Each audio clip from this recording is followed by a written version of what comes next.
Hey, how's your balls, right? Who cares? What are we talking about here? Top shelf handguns, top shelf duty guns, top shelf. You can conceal carry anything, shit, right? Are they big? I don't think they're big. I think they're built. I think these style of guns are built.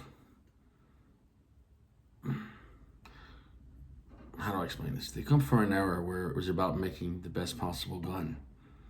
And then conceal carry, second, meaning, sure, you can conceal carry. Later on, society's changed and conceal carry, the whole concept of just, that's the priority. It's not about making the best possible gun anymore. It's not. All these smaller guns and micros and everything else, yeah, they do one. See, a gun is not one category. It's like a cigar. You could have great flavor but bad construction. You could have great flavor, bad construction, great flavor, and good construction, but poor marketing, poor design, burns too fast, burns too slow, not available, or it's available but the price is too high, not worth it compared to the competition. There's a lot of factors.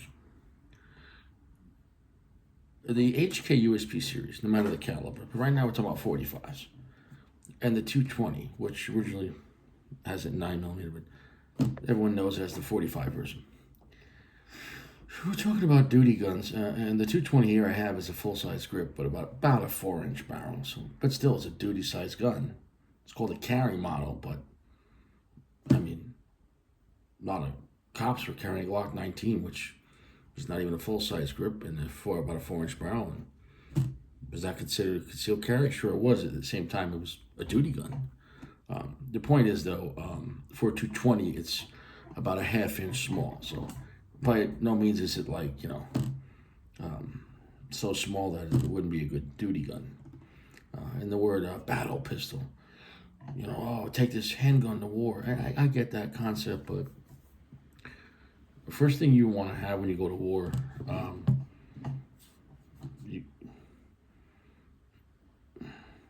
besides a rifle, you're probably going to need some friends.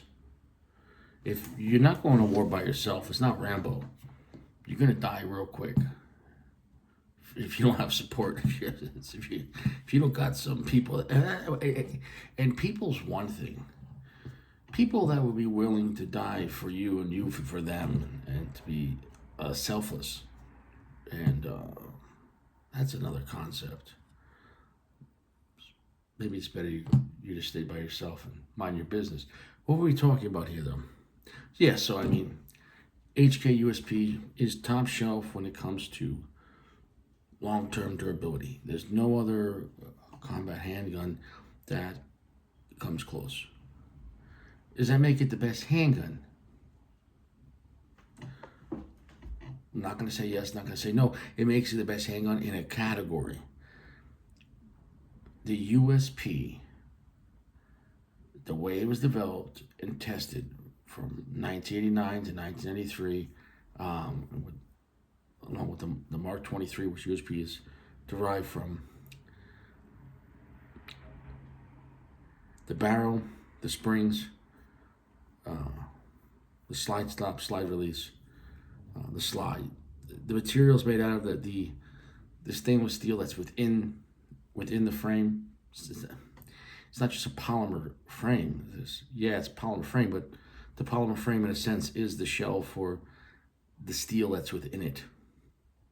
So if you have an aluminum gun, generally speaking, the slide is going to be riding on aluminum, which you want to keep that really lubricated.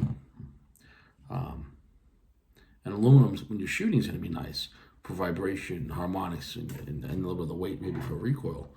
That's all really nice. But if you don't maintain your springs on an aluminum firearm, and if you don't keep the rails lubricated, you could, and depending if you're using hot ammo, you could eventually have excessive wear on your frame, and eventually frame cracking. So anyways, I digress. I've traded so many guns in back at the gun store and been bored. I'm like the most bored collector. I shoot stuff at the range, trade it back, get something else. I'm always comparing, contrasting, almost like the way I review cigars. And when it comes to 45s, yeah, the 1911 is nice. Nice triggers, looks nice. It can't touch a candle. Touch a candle? No diddy. Hold a candle? Well, it's 2025, everyone's touching each other. You can't hold a candle excuse me. There's something on my, I'll take care of that later. Anyways, you could just stop right there at the USP, whether a 9, 40, 45, any other gun through long-term shooting, round count will not last as long. It's not even up for debate. Well, I love the Bird 92, but that locking block is going to go anywhere from 10 to 20,000 rounds. That's fine. A locking block is a cheap part, and you can replace it. You don't need an armor. And it's a fantastic gun, the Bird 92. But it's really only available in 9mm. You can get it at 40. At 40, it's going to wear out a lot faster. And I don't like the way, I like the Bird 92 in 9mm, even though I prefer 40 in a lot of instances. But a gun is not just a caliber, it's not just a gun. It's the way the caliber and the gun and you and how it shoots and the experience. And I find the Beretta 96s, especially the non-brigadier slides, I find them, not that they're not pleasant to shoot. It's just the Beretta 92 in 9mm, that thing was designed for that. Like, that's one of the best shooting 9mm. So is the 92 like a nicer shooting gun than like the USP? If we're talking about just 9mm, I'd say yeah. But is it as durable, long-term durable? Reliability is another thing. Reliability is like right now. Like, is it jamming on me? Durability, I'm talking about after 5,000, 10,000, 20,000, 30,000 rounds. How many components do you have to replace? And with the USP, maybe a guide rod, if you want to change that, probably at 20,000 rounds. You know, these factories like, oh, you could do it at 10,000, and that was at a 40 caliber. How many other guns in 40 caliber are going to go 10,000 rounds? And that's just a general recommendation. Glock recommends it for 5,000. And that's, you know, if you start using hot ammo or not doing proper maintenance or any kind of minor damage, parts will fail. I've had Glock 27s, the guide rod just blow up on me. Sure, I bought it used, but it was in mint condition. I fired 2 rounds and the guide rod just blew up. The whole gun just, boom. Yeah, Glock replaced it, but like, did I sure that happened? Well, it was an older Glock, I think from the late 90s, give or take. It was a Gen 3. But anyways, though,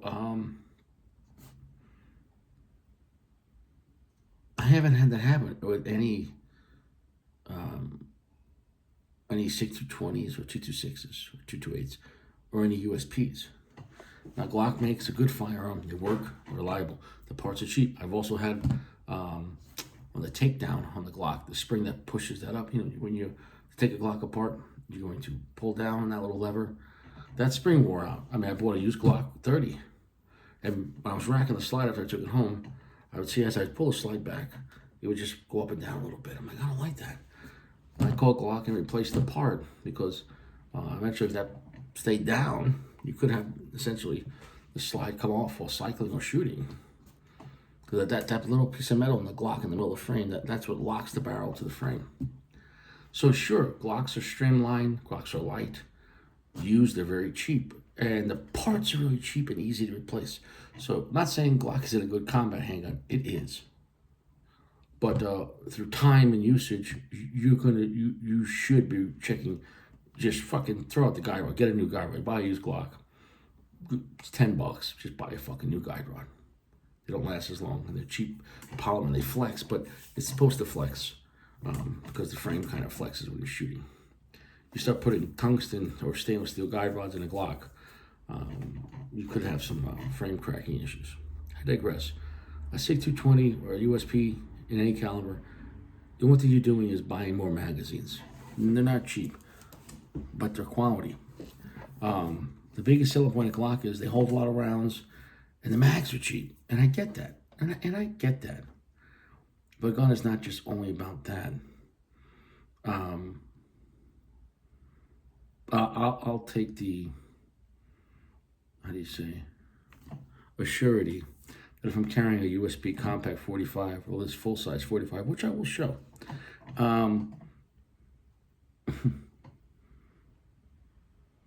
if that thing breaks,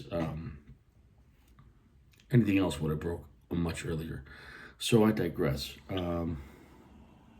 So nothing wrong with Glocks except that they're Glocks. I mean, the way they feel in the shoot, they're fine. But no, I mean, the SIG and the HK are superior as far as a firearm and accuracy. And just keep an eye on that. Let's go with the USP 45. I'm going to clear these because they are loaded. You got the USP 45 here. Full size. This is 1995. This is the first year that it was made. It's a first year run. The serial number is lower than 2000. So it's under 2000 made. Meaning it's one of the first 2000s. Does that make any sense? Well, you understand. No, you don't understand. Anyways, Cannon grade ordnance steel. It does have a steel guide rod. This one is captive. I'll take it apart a little later. We'll move the camera. What's nice about it is it does have 1911 controls. So you can carry it locked and cocked. You can carry it with the hammer down, safety off. You can carry it with the hammer back with the safety off. If you're feeling frisky or you're feeling a really dangerous thing, it does have an internal firing pin block. If you have a good holster, would I recommend still doing that? No. But it would probably still be safer than a 320 because the 320 is fully cocked with really no firing pin block. It's got a stupid little lever thing, and I digress. The slide is going to have their proprietary finish, which is very durable. Clearly, this gun since 1995. Yes, it's held up now for 30 years. Is it 30 years? Yeah, 30 years. How does 30 years look? Fantastic, right? 30 years. I think it's one of the best finishes. And it's going to be great against salt and corrosion. This one, is it this one? No, my USP 40 is 1993. Original USP, period. First year it came out. And that has a traditional barrel. That might be chrome lined the inside. I digress. This newer barrel, is it polygonal with the H&K or hexagonal? Glock and HK. I digress. Anyway, so it has the more bottom barrel, which supposedly is stronger and holds up longer and easier to clean and gives you a little more pressure. It's a tighter seal as the bullet passes through. And you get a little more velocity. Okay, great. So you gotta get the slide stop here. That's fantastic, easy to reach. The only downside I would say is that for people with short hands, it might be a little out of the way. I have big hands, no problem. That could be overcome is that when you're reloading here, you could use this thumb here and just drop it right there. Or you could slingshot it, however you want to do it. Now this is clear. It is possible that while you're shooting, if you ride this, that you push this down by accident. So let's just cock it. So let's just say you tend to shoot it. If you're riding this safety, it is possible to do that. Keep that in mind. I'm not saying it's happen to everyone, but I mean, these minor critiques. I would probably carry like this. Locked and cocked, you could, but I find it because it's a little higher. Whereas a 1911, it's right here. It's a little higher, so you find that if you draw like this, you're gonna have to bring it much higher. And that's fine. It's not that it's not possible. You just might draw and forget under pressure.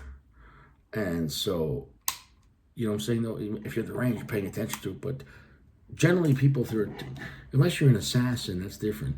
But if someone's coming to attack you and it's a surprise and you're not ready for it, and hence it's self-defense, you're trying to draw this as fast as possible. And carrying like that for the little bit of a trigger, which I get it on single action, but that could get you killed if you get to take it off, or if you don't have time to take it off. Or if you're one-handed, you wrestle with the guy, you pull it out, and under that. So I'll take the longer but guaranteed pull. I'll carry like this, hammer down. That trigger's gonna work. The cock and that, the trigger's gonna be longer, but it's gonna work. The great part about hammer fire guns is you get second strike capability, unlike striker. and don't quote me, there was a Taurus that had second strike capability.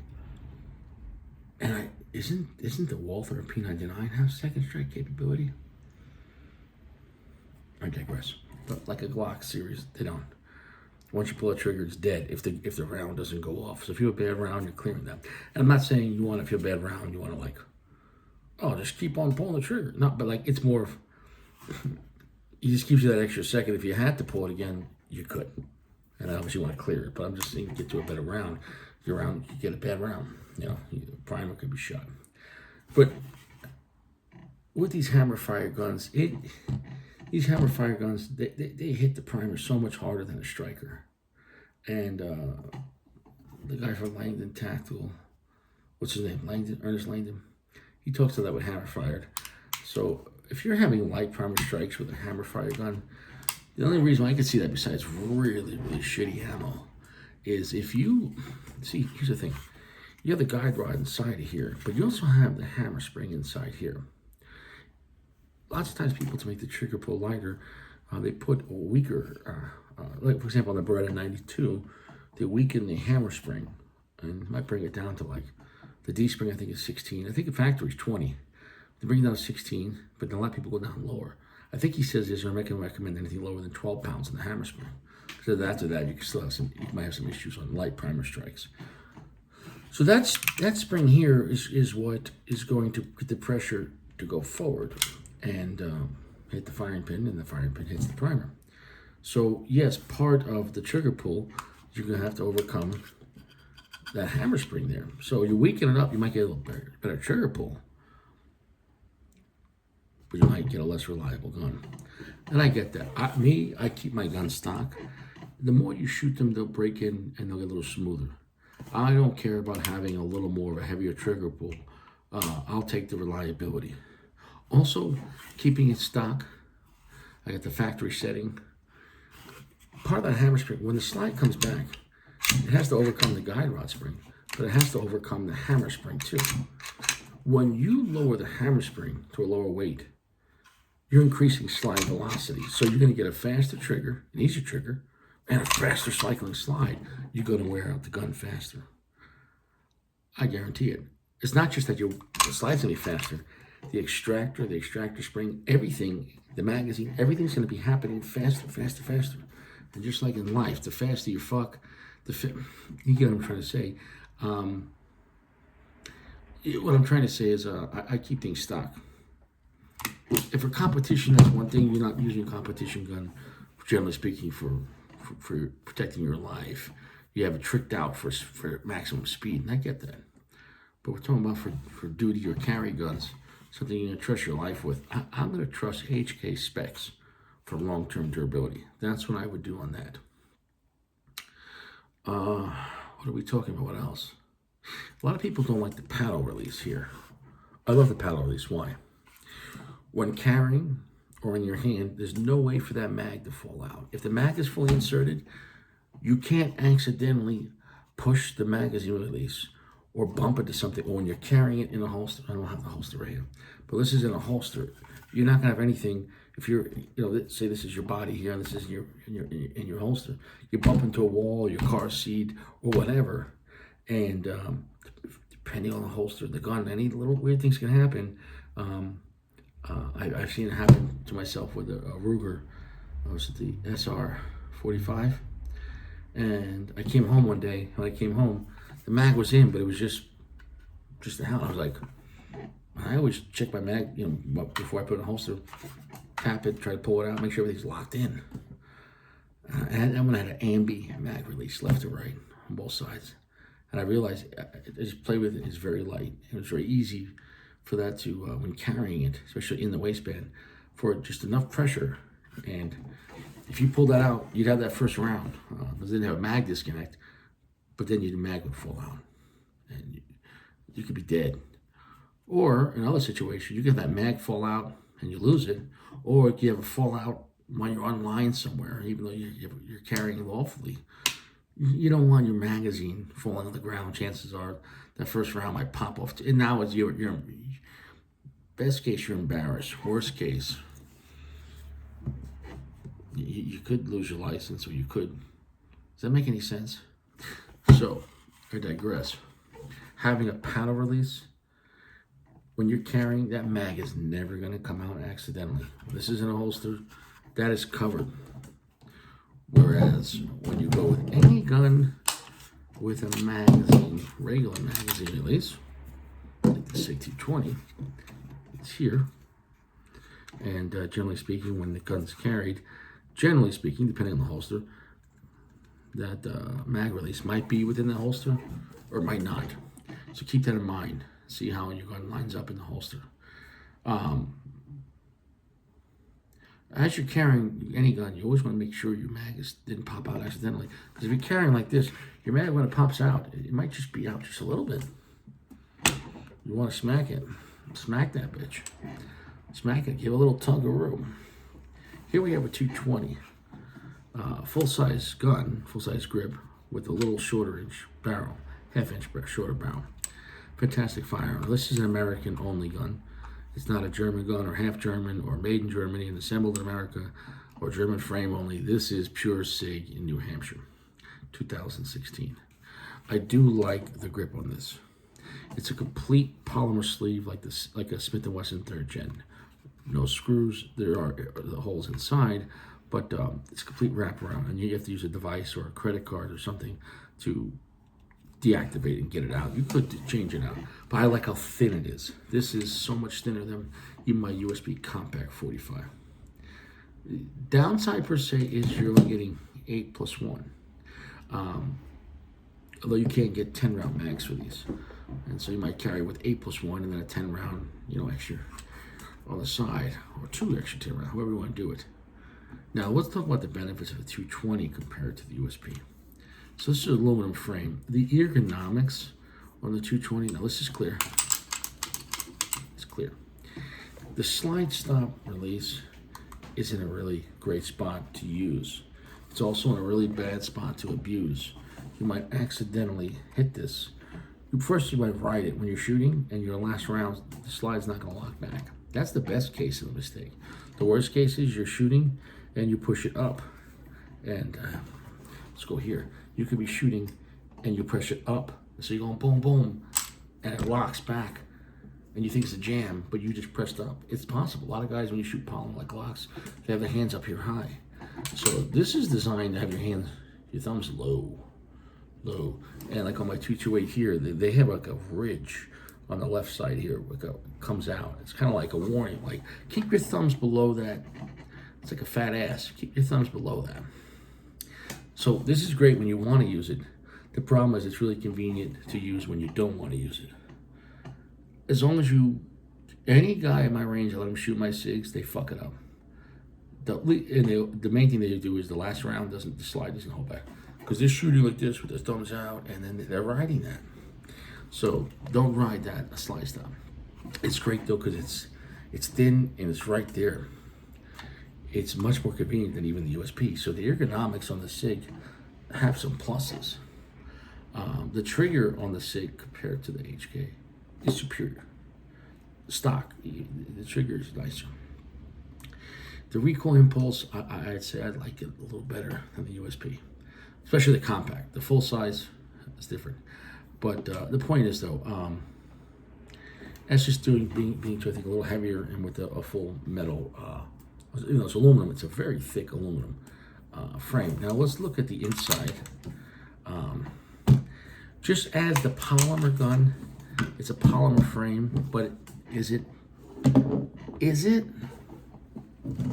It kind of is, but it's not. Am I off camera? Because I don't think you're supposed to disassemble. Hold on. Okay. Right off the bat, disassembly on the SIG is easier.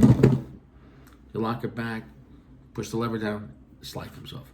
With the USP, it's usually more like this, like a 1911. But it's a very beefy part. This part is tremendous. This is tremendous. It's much thicker, and the material's made out of. You see here, this is polymer, but is it? I mean, it is, but it's also not. It's a hybrid. It's polymer with steel. So this steel chassis in the polymer, it's embedded. You're not taking it out like a 320. The point is, though, So you're getting the benefits of the non-corrosive property of polymer against solvents, salt water, non-existent. Plastic is what's the shelf life? What's the half life of these?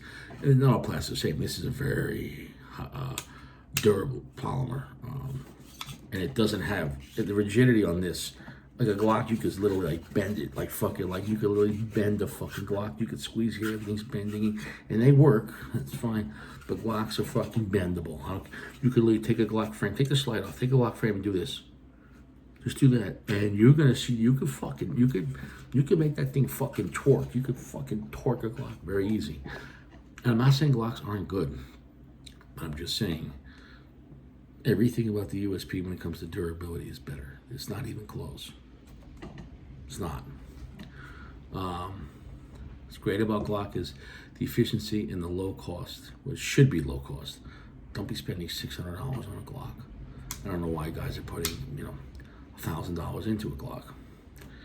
Anyways, so you have the steel inserts all throughout the frame, and you see that in there, but you're just seeing the little tab that's out of it. But there's steel going on throughout this whole piece within it.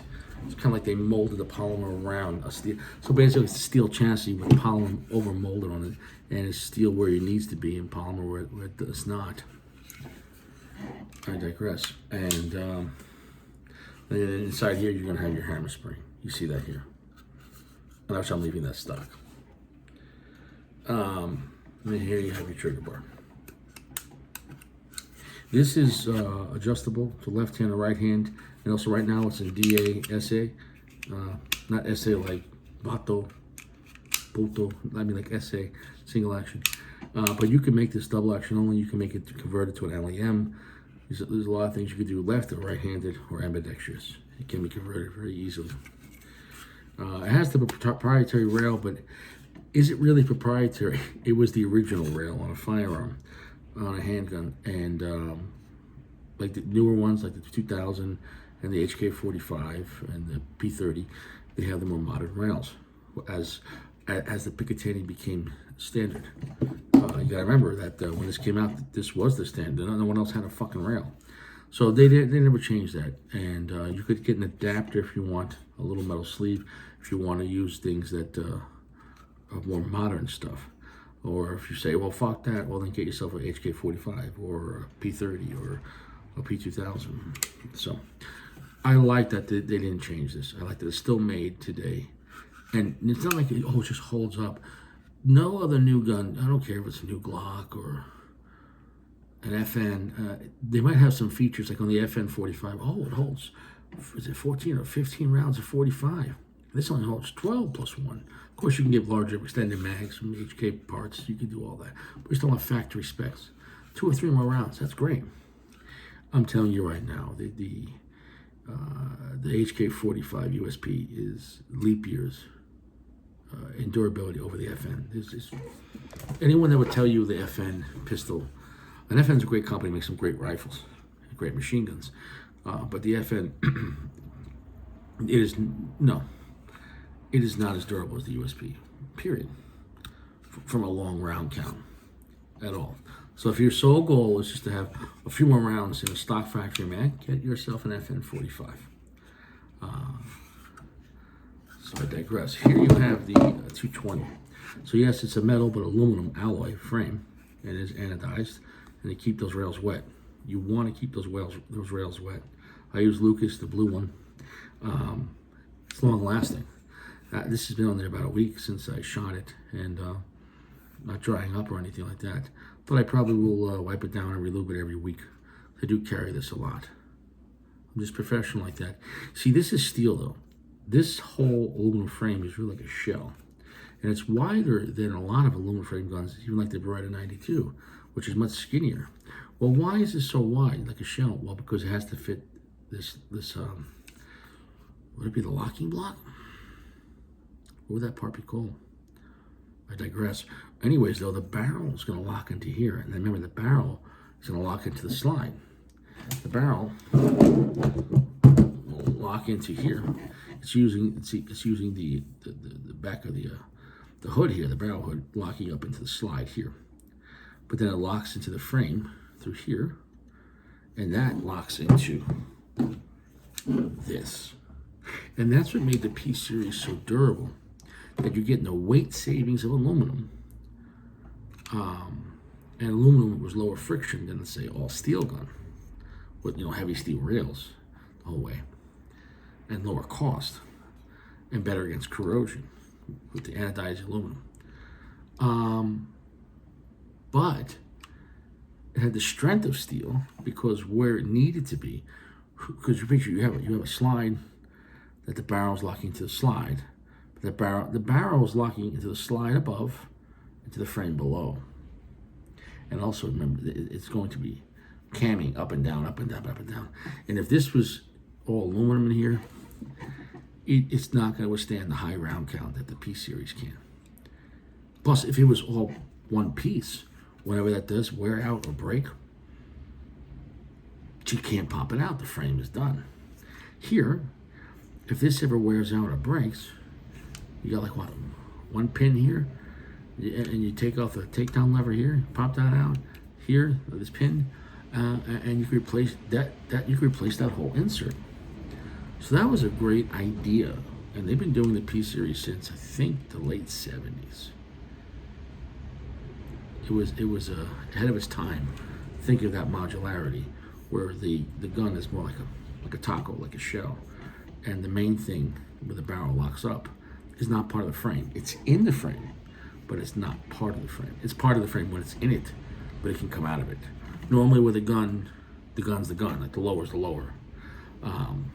So now on this, you're not changing that, but with this, you don't have to change it.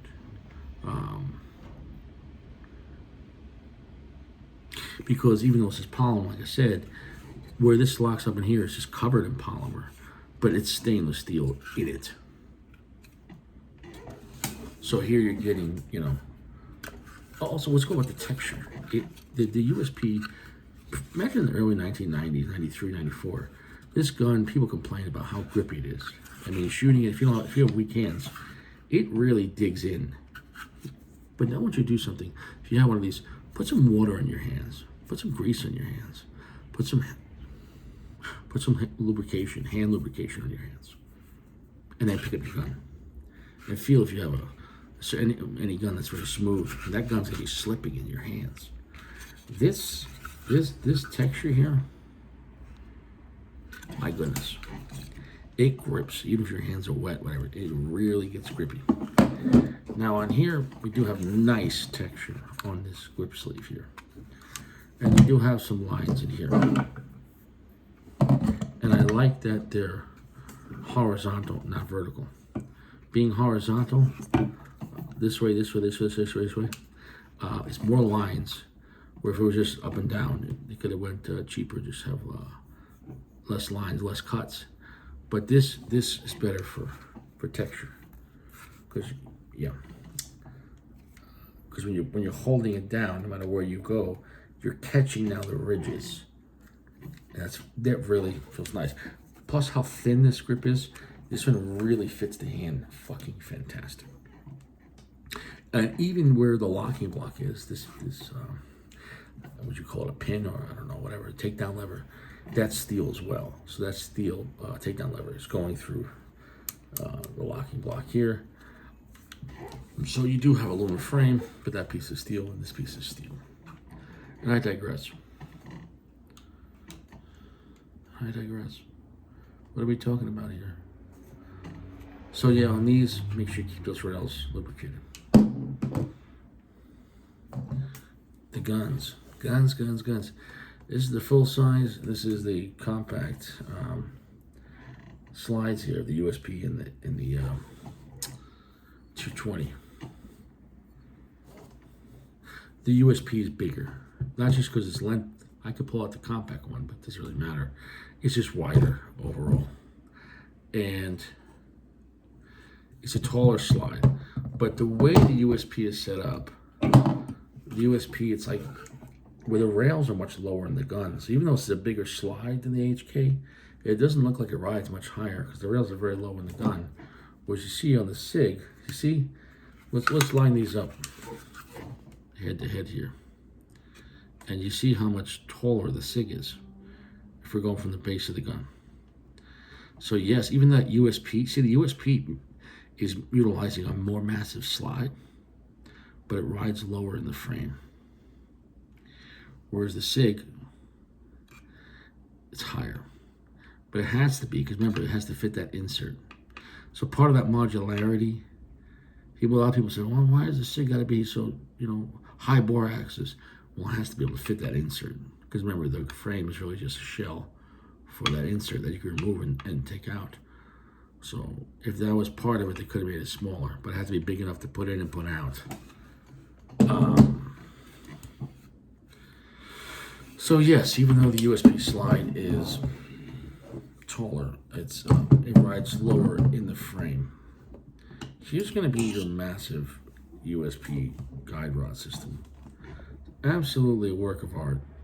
It's expensive. It's got 2 stages as well. So if you start using heavier plus P, etc., or plus P plus, or 45 super, it can withstand that. Obviously, the harder you go with plus P and plus P plus or whatever, expect accelerated wear. Main thing is to keep the firearm lubricated and place guide rod spring as needed, whenever that is, and that will lengthen the overall service life of the gun. The barrel of the USP is really, the weight on this and the strength of cannon grade steel, the same type of steel they use to make cannons. Nobody's really doing that on a handgun. And then you can see the rifling on that. Can you? You see the lines?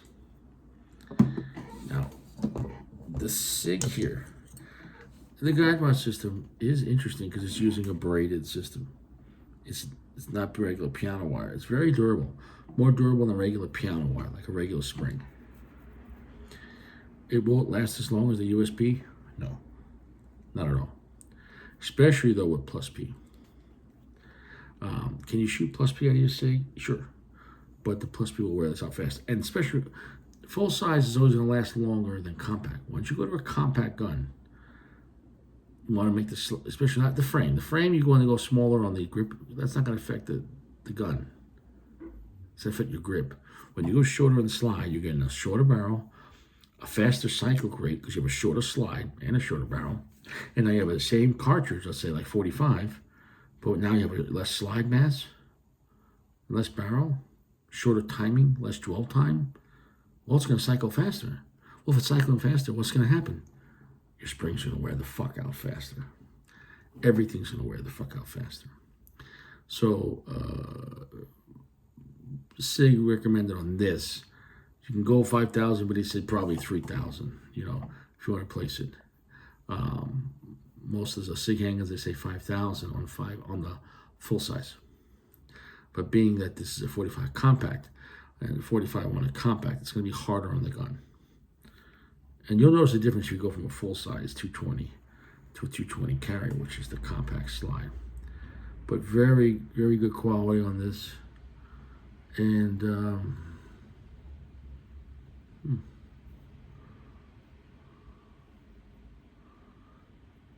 I just noticed a little piece of this thing sticking out there. You see that? You see that? There. I guess I never noticed that. Was that like that from the factory, or that just started happening? Well, I digress. I know on certain ones there's a certain amount of braiding, and with the more compact you go, and on the higher calibers. Basically, with the SIG P series, they have 9mm springs and everything else. The 40 and 45 and 37 SIG are the same type of springs. It just depends on the length. If it's full size, 4.5 inch, 4 inch. I don't know if they make it smaller. If they do, actually, maybe. Like on a SIG.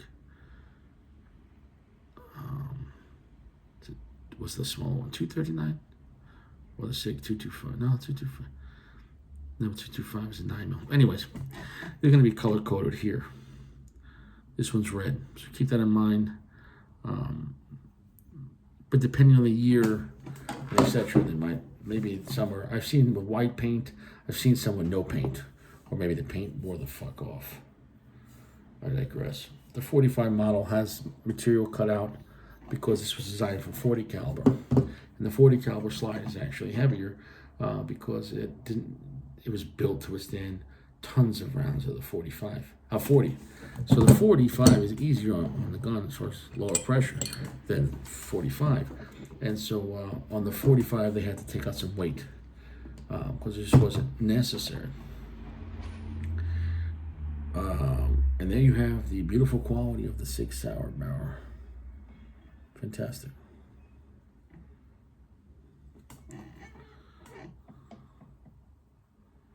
And I digress. Now, being that this is American only barrel, they said it's like a DLC or something like that on the barrel. Whereas on the older SIGs I have here, there's more like this type of polishing or like that. And I digress. And I know with the USP as well, they do something to right here on the back of the chamber here on the hood to harden the barrel extremely. Because you have a picture that's the part that's going to be slamming back to the back right here. They're going to slide when it's getting reloaded and cycling. And so this is extremely durable. And then all the internal parts of the USP are then coated with this special type of coating that it's very good for salt water and corrosion, and then also for anti-friction. So as far as technology, the USP, when that came out, HK was late to the game on full-size duty handguns, because up at that point they had some cool stuff like a P7 or Squeeze Conquer, but they didn't have any, big boy handguns at the time. Double action, single action, which was popular in the 80s and 90s. So they were late to the game. Everyone else had handguns. Walther, Glock, and Striker were still double stack magazines. Beretta, Smith & Wesson, massive, second and third gen. And I digress. Sig Sauer. So being that they were late in the game, they were able to make strides in technology because they weren't stuck making something they already were making and maybe made micro improvements. They made major improvements with this design. So as far as durability, long-term durability, nothing beats the USP. As far as the way they shoot, the SIG shoots nicer. I'm not just an HK fanboy, like, oh, it's the best. No, the SIG is better shooting. And that might lead to you being faster on target. Also, while shooting it, I do like shooting the SIG P series better. So it touches my chocha.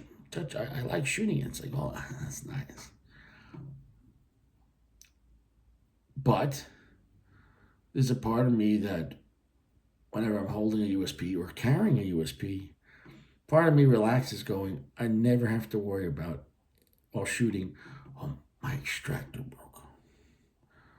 Oh, my firing pin broke. Oh, my guide rod broke, like on my Glock. I'll show you this again. I mean, this is a good guide rod on the SIG. Maybe every 3,000 to 5,000 rounds, you really should replace it. The question is, and when you say replace it, it's not like the gun's going to slide, it's going to come back so fast and crack. That's going to happen later. First, what's going to start happening is the slide's going to come back too fast, and the spring's worn out, and you're going to have, not every time, but you're going to start having failure to feed because the slide's not going to, when this compresses, then it has to return the slide, strip a round out of the magazine, stuff it up the fucking feed ramp of the barrel, and then have enough energy to close and lock the slide into the hood, the chain, everything. You understand? So when this starts wearing out, if you don't replace it anticipated, you're going to start having jams. So, and that happens to any gun. So, I'm just saying head to head, you're never going to wear this part out. There are people who put 50,000, easy, more than 50,000 rounds on the same guide rod spring. So I recommend it. Who can afford to do that? especially a 45 or 40. So, anyways, there's that. There's that. And what's also interesting, it's not just a guide rod system and two-stage on this. The actual HK barrel, unlike I don't think really any other handgun, the HK barrel,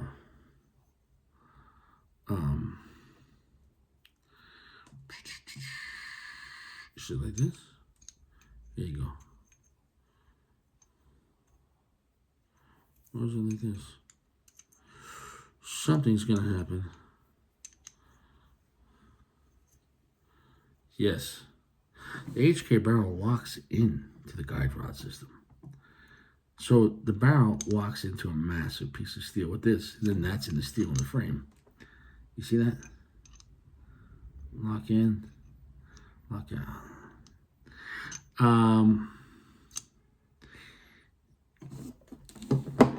Remember, this, like most traditional firearms, has to lock into the frame. That's why SIG made the frame bigger to lock it into steel. So the SIG locks into steel, but the frame had to be much bigger than it had to be so it could have a steel insert into a aluminum frame gun. HK and all their infinite wisdom. So when you do replace the guide rod system, you're also getting a brand new lug here that locks into the barrel. So if this piece here ever wears out, it's completely replaceable, the whole thing. Also, even if the spring's just wearing out, you could take this little pin here off. It costs $6. And then you could just take the spring, and you could replace just the spring. Just this one spring. You don't have to throw the whole piece out. And this part here, I don't see that second stage probably ever wearing out, but if it does, whatever. But you can just replace the spring and then put the captive plate back on, and you're solid. Where this is just a one-piece unit. When this wears out, I don't feel like taking this out. It's kind of in there. I'm going to have to fucking press. Anyways, when this is done, to keep the guide rod, give it the spring. Just put the new spring. So you got more options with the HK. And also, like I said, the HK, now you've learned some things. Both have firing pin blocks. Here, more massive on the SIG, and a firing pin block here on the HK. Why the SIG firing pin block is so big, I don't know. Why is the HK firing pin block smaller? I don't know. I don't know. I've never had issues with either of these guns though going off accidentally, unlike the 320. Let's go to the extractor. That's going to be another big win for the fucking USP. Look at that massive extractor. Big. Look at the extractor on the SIG. Small. Now that's not everything just being bigger. But this larger USP extractor, and I guarantee you, it's taller and it's wider and longer. That USP extractor, you're never going to have to replace that. Would you ever have to replace it on the SIG? After a certain amount of rounds, you should. Especially on the compact, because it's going to be harder on all the parts, the small parts like that. So maybe if I have this for a couple of years, and I start carrying and beat the shit out of it, not that I beat the shit out of my guns, maybe I'll send it back for a spa package. SIG does that. And the SIG will replace the springs, do a full detail cleaning, replace the extractor springs, and everything else. There's springs. You got grips on this, though. You got springs in here for the decocker. There's a decocker spring underneath here. And there is the trigger bar spring underneath the grip there. So, yeah, so the SIG shoots nicer. That's a major category. And that might lead you to more faith and accurate shooting with a better trigger too. And I'll agree with that. And some of the ergonomics on the SIG are better in many aspects. Sure. The mag release, better on the on the HK. The mag release, it's never going to go off accidentally. If that mag's in, it can't come out unless you press it down. no accidental, because even if I try to release it here, I can't release the mag if my hand's on it. So if you have the gun in your hand, let's say if someone's attacking you, they're fighting the gun. Here, if somebody grabs the gun here, in your hand, you could lose the mag. Hypothetically, but still, I mean, so the USP with that magazine, that mag ain't fucking going. If your hand's on the gun, the mag can't come out. And even if your hand's not on the gun, if it's in a holster, that mag ain't coming out. Impossible. The barrel, HK is going to win on strength. Accuracy, I think they're probably about both equally accurate, but the SIG feels more confident when shooting. And the trigger's better. And the feel in the hand's better on the SIG. And that's so I had that psychological point where, like, when you're shooting, you have more confidence. Like, oh man, I shoot the SIG a little nicer. The USP is still polymer though, even though it's the strongest gun ever made. It's still a polymer gun, and as you're shooting it, it can have kind of like an empty feel. You actually, as the magazine starts getting empty as you're shooting, you start actually feeling the vibration of the spring. I pay attention to all the fucking details. Just like on my AR-15, you hear the fucking spring in the buffer tube. And on the last round, you hear dong, mag locks open, that vibration goes through. If you know. You're going to feel the spring going up when you're shooting the USP. I do. And it has like a bongo feel. I don't know how to explain it. So, I digress. Corrosion's going to be better on the HK. Long-term durability on all the internal parts. Let's look at the ejector. Ejector is very important. Ejector takes a beating when you're shooting. As the slide comes back, the back of the case is going to hit this and then eject it out to the right. Well, let's just look at the two ejectors. Who's is bigger? The contact point, not here. Actually, the point it hits. That's the point it's going to hit right here. And look how big this is. And this is made out of solid stainless steel. And that goes deep into the frame. Like, look at that piece of steel. It goes deep into the frame. Let's look at the SIG. Well, the SIG is part of the slide stop. So if your slide stop breaks, your ejector breaks. It's a 2-for-1 deal. I get it. Later on some 226s, I think they changed that. And also, I think they changed it not being fully railed. Pretty sure on that. Later on some 226s, the slide stops this and the ejector's part of the gun permanently. The plus and minus of this is the plus is you replace your slide stop, you're getting a new ejector. The downside is, once here's the thing. Once the slide's on, it's gonna lock this in place. But you can see when the slide's not on, I can move this ejector. See that? But when the slide's on, it's gonna be held tight to the right, so that's not going anywhere. But I'm just saying, though. So here's the thing: if you're doing maintenance on your gun, or your gun's disassembled, and you drop it, you could drop it on that, and now your fucking ejector will be very easy to bend down. Okay, that's possible. You have bent ejector, the gun's done.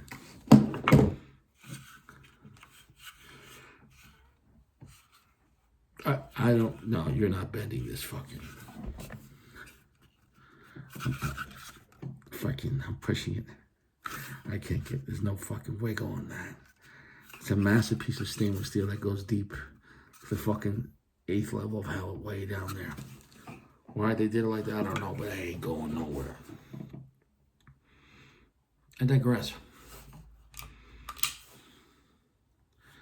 I hope you learned some stuff here. Both fantastic. I like the SIG better now, and I like the USP better later. Meaning I like the way the SIG shoots. And I like the way the SIG looks in some ways. It's a little more classic. More like an old school metal gun. Aesthetically too, I think it's a little more pleasing. But the USP has a more modern when they came out. Because when the 220 came out in the 70s, and even though this is made in 2016, it's just a more modern version of it. Still, nothing really major has changed. The slide sure changed. It's more made out of solid stainless steel, unlike the old German ones, or West German. But and the slides are now, well, they're made in America. Both have internal, the barrels lock completely into the frame. Can you see that here? There. Use that way. On a 1911, you're gonna have that piece there. What's the piece called? You have to put it into it. Oh man, my mind's going blank while this happens on video. It has a what's it called? Oh my goodness, not a lug, barrel. No. Oh man, my mind's going blank right now. You know what I'm talking about? The piece you had put in 1911, twisted. As soon as I turn the video, I'm gonna remember.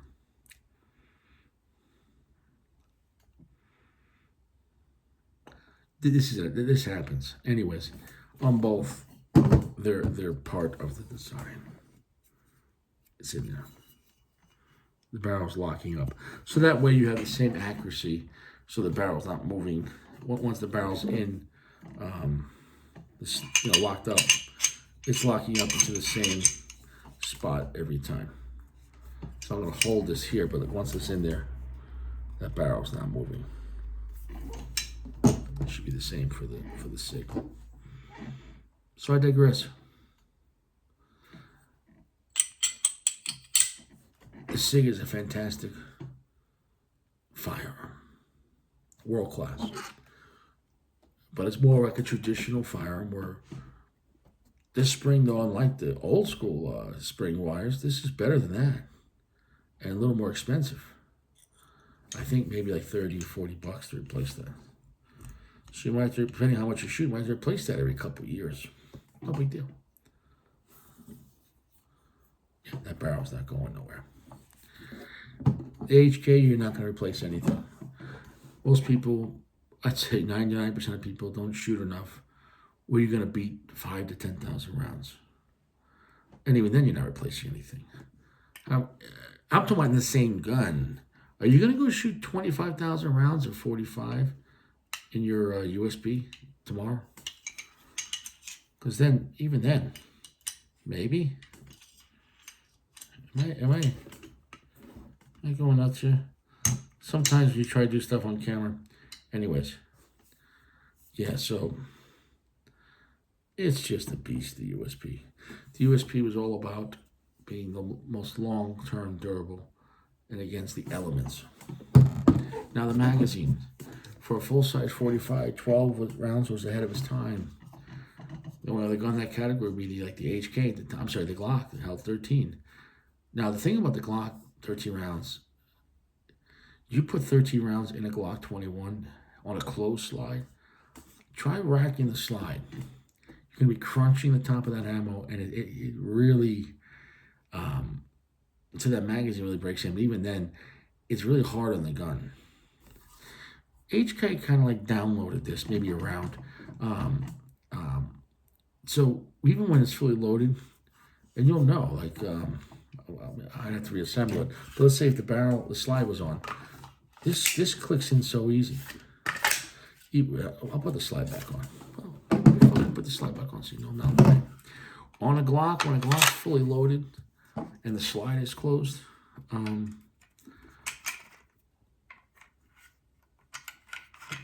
that mag, you're gonna have to fucking Silvio Dante, like, motherfucker, it doesn't just snap. So, for lack of a better word, you can't do this on TV, can you? Anyways, you just have to hear it. Easy. No, whatever. Easy, right in. And it doesn't cause any damage to the top brass. Whereas on a Glock, you put a fully loaded Glock on a closed slide, you're gonna beat up. Not only gonna beat up that ammo in the magazine, you're gonna watch your back rails on a Glock. If you're going fully loaded on a Glock on a closed slide and you're constantly slamming that magazine in hard, you could beat up your frame rails because the Glock it's not riding on much. As far as rails, I don't think there's really any other gun that has more rails than the SIG.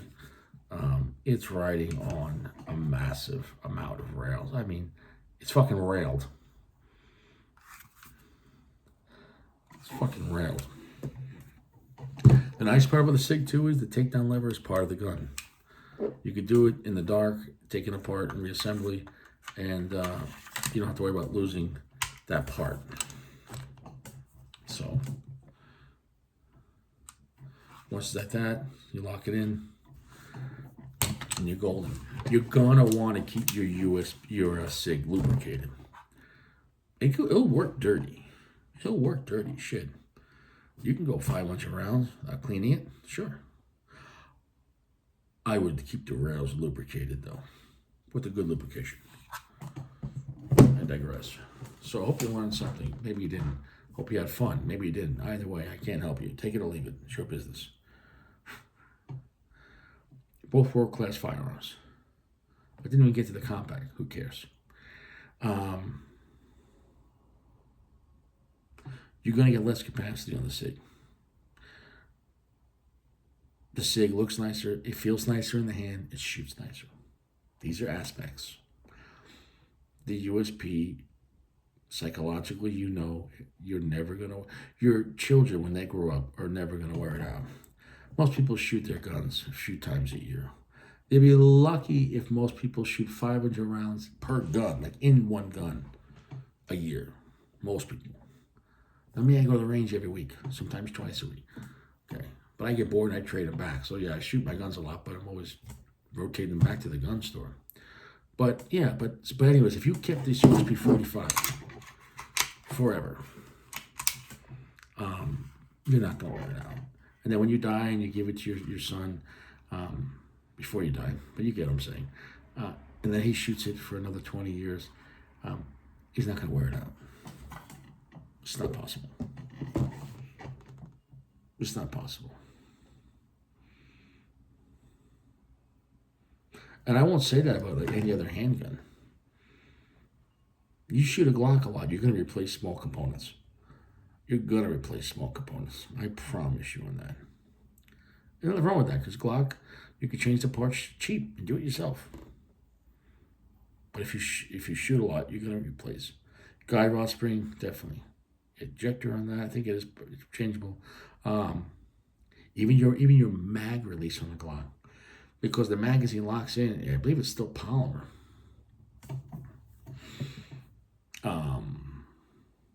And I digress.